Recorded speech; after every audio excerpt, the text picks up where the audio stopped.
спит Дед Мороз.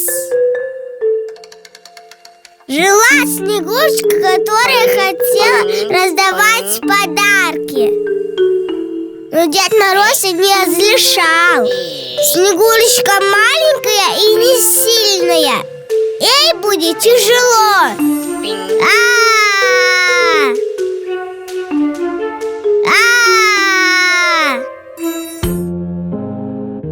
Пока Дед Мороз спал, Снегурочка покралась на цыпочках, забрала мешок и пошла.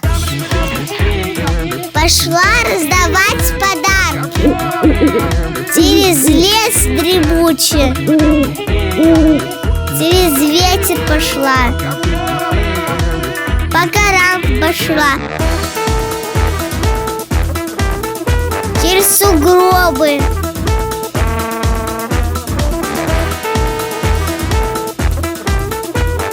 Фух, устала. Села на пенек, съела пирожок. А это не пенек, а снежок. Как тебя зовут? Меня зовут Снегурочка. А я Снежок. Приятное имя, Снежок.